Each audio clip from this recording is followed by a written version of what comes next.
Ini saya akan melakukan demo terkait pengajuan permohonan SKA dengan jenis form yaitu handicraft batik. Langsung saja kita klik buat baru, lalu pilih tipe form SKA dengan jenis form handicraft batik. Lanjut klik button pilih. Di sini eksportir diwajibkan terlebih dahulu mengisi data header sebelum masuk ke pengisian data goods dan upload pendukung. Pada pengisian data header di sini terdapat beberapa inputan yang wajib diisi dan tidak, lalu untuk yang tidak wajib diisi silakan disesuaikan oleh eksportir.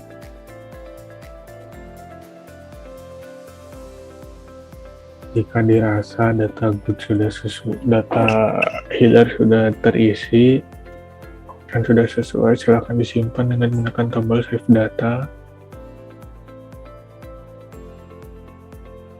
Lalu jika data berhasil tersimpan, maka tab good, constructor, dan upload pendukung akan terbuka. Selanjutnya kita masuk ke pengisian data goods. Pengisian data goods di sini sama seperti pengisian data header, terdapat beberapa inputan yang wajib diisi dan tidak.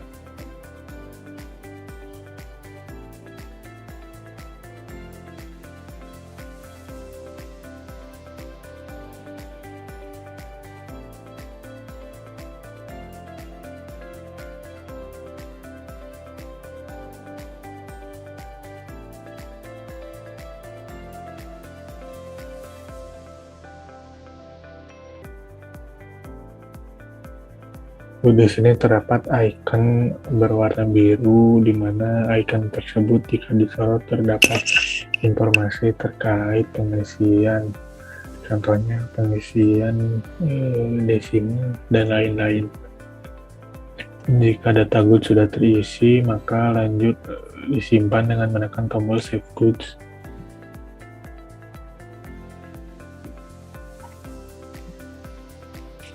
Jika data goods berhasil tersimpan, maka akan muncul pada tabel good list. Lalu bagaimana caranya untuk mengubah atau menghapus data goods pada tabel good list? Di sini terdapat dua icon pada kolom option, di mana icon pertama bisa digunakan untuk melakukan editing pada data goods. Lalu icon kedua yaitu cakra digunakan untuk menghapus data goods yang berada pada tabel good list. Selanjutnya masuk ke tab constructor. Tab constructor di sini digunakan untuk membuat dokumen constructor yang nantinya bisa diuploadkan pada tab upload pendukung.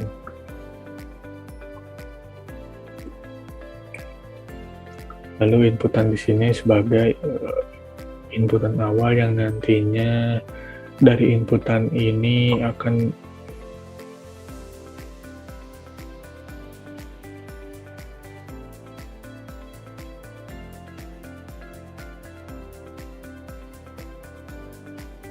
menjadi output akhir atau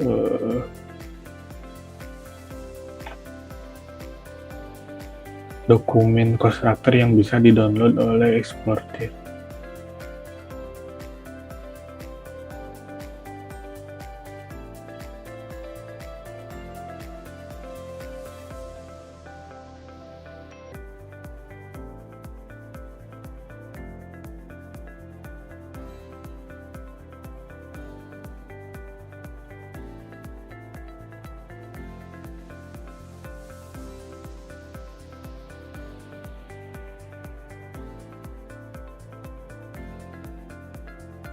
Di sini tinggal diklik preview cost.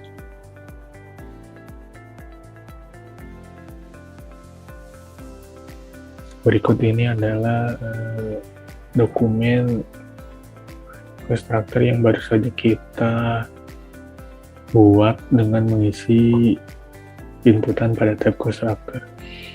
Dokumen ini bisa di-download oleh eksportir, lalu hasil dari download tersebut bisa di-upload pada tab upload pendukung.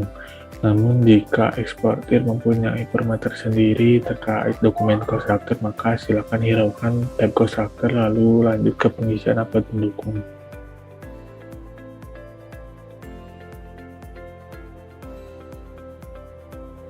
Pada tab upload pendukung di sini terdapat beberapa dokumen yang wajib di-upload dan tidak. Lalu terdapat satu dokumen yang bisa diuploadkan menyusul dalam waktu maksimal 10 hari kerja setelah diterbitkannya permohonan.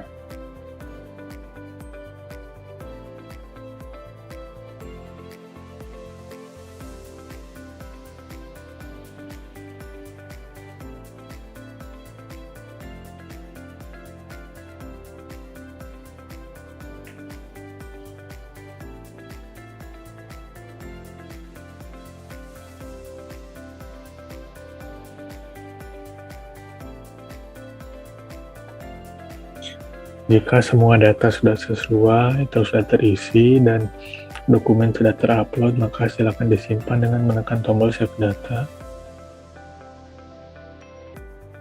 Terdapat keterangan data berhasil diupdate dan terdapat juga konfirmasi terkait nilai FOB pada goods, nilai FOB pada invoice, dan nilai FOB pada PEB.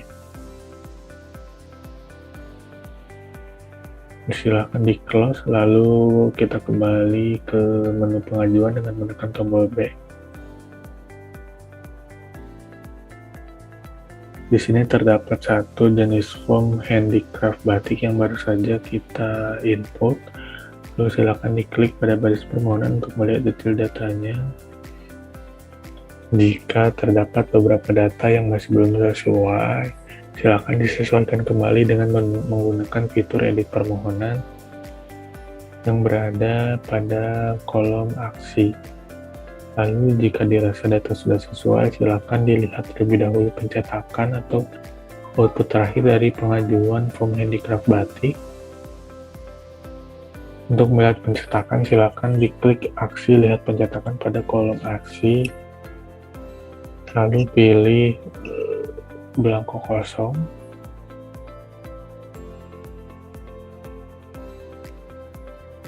Berikut ini adalah yang nantinya akan menjadi output terakhir dari pengajuan form handicraft batik.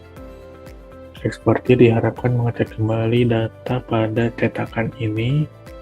Jika masih terdapat beberapa data yang masih belum sesuai, silakan disesuaikan kembali dengan menggunakan fitur edit permohonan. Namun jika dirasa data pada cetakan sudah sesuai atau sudah oke, silakan lanjut dikirim permohonan dengan menggunakan icon checklist dengan keterangan kirim ke IPSCA.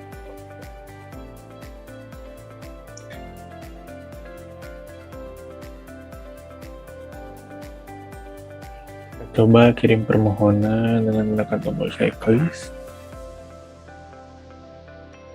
Sebelum permohonan dikirim, terdapat konfirmasi ulang terkait nilai FOB pada goods, FOB pada invoice, dan FOB pada PEB, di mana nilai FOB ini akan menjadi acuan IPSCA untuk melakukan approval pada permohonan yang diajukan.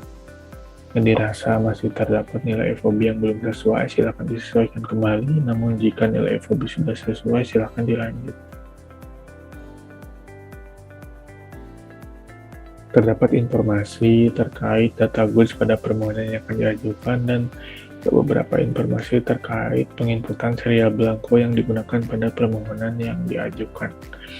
Di mana form handicraft batik di sini termasuk form konvensional yang diwajibkan menggunakan serial belangko untuk mengajukan permohonan.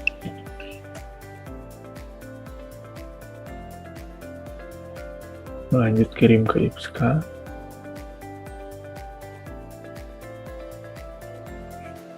Dapat notifikasi berhasil mengirim permohonan SKH. Lalu eksportir tinggal menunggu proses approval permohonan oleh IPSCA. Saya akan mencoba login sebagai IPSCA untuk melakukan approval permohonan yang baru saja kita ajukan.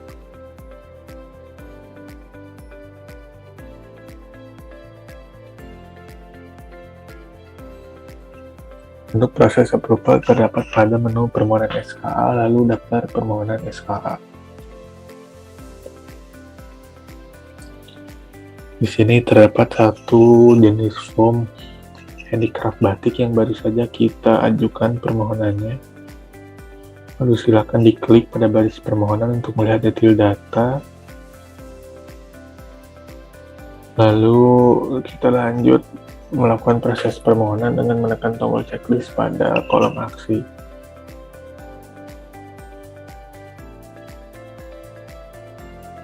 Jika proses permohonan berhasil diterima, maka selanjutnya masuk ke proses pemeriksaan permohonan.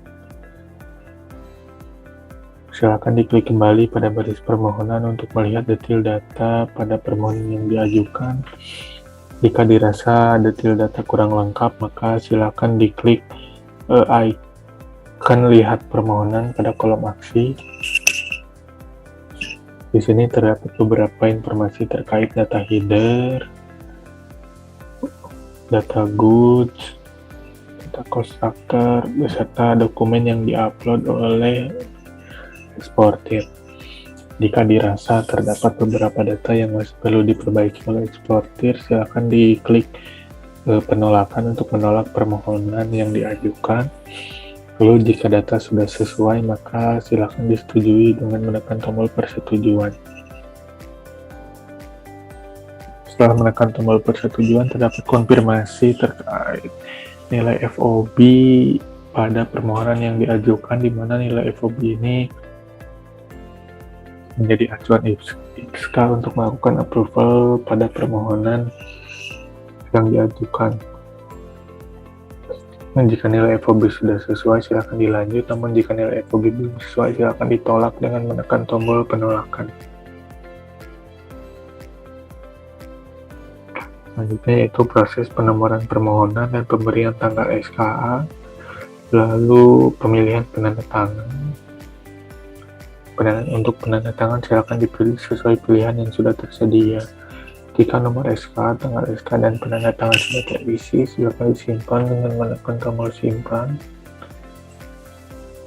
Sebelum data di-approve atau disimpan, terdapat konfirmasi ulang terkait data goods pada permohonan yang akan di-approve. Jika data goods sudah oke, silakan diklik approve.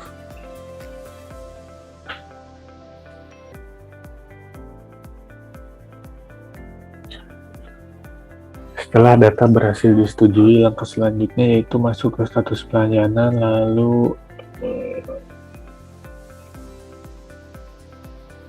masuk ke menu persetujuan SKA.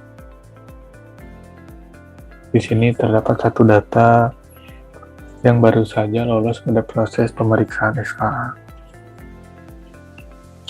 Silakan diklik kembali pada baris permohonan untuk melihat detail data dari permohonan yang diajukan.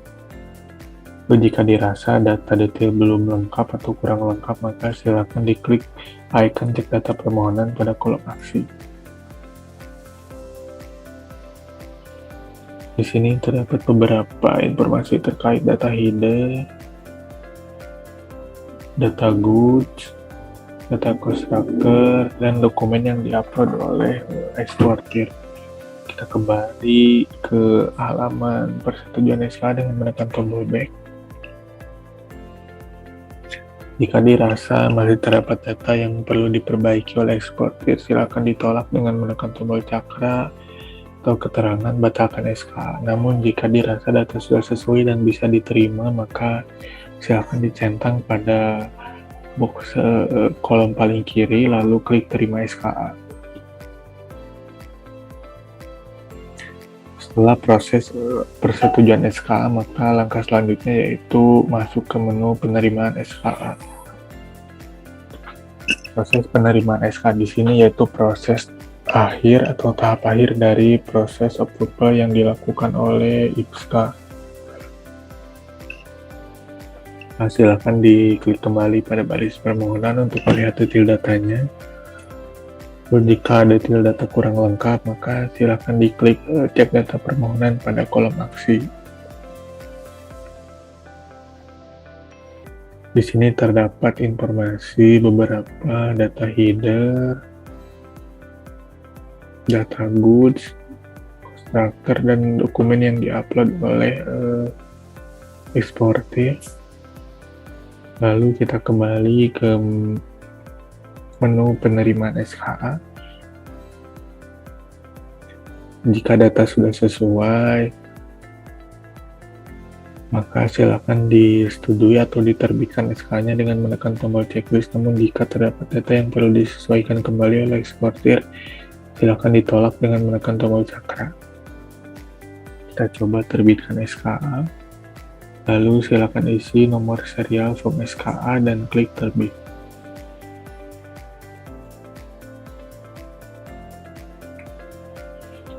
Permohonan berhasil diterbitkan. Dan selanjutnya kita coba login sebagai eksportir untuk melihat permohonan yang berhasil diterbitkan oleh IPSKA.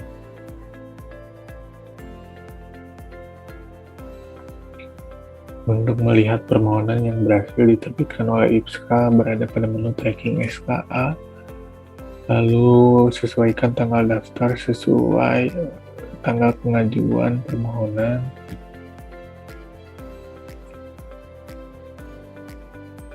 Di sini terdapat data permohonan dengan jenis form handicraft batik yang baru saja diterbitkan oleh IPSKA. Lalu bagaimana untuk melihat output akhir atau hasil akhir dari pengajuan form handicraft batik?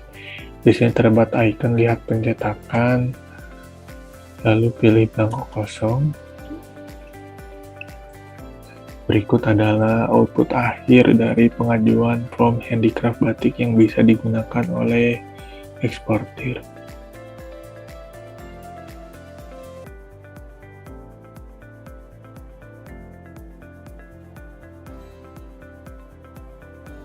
Sekian untuk pengajuan permohonan dengan jenis form handicraft batik.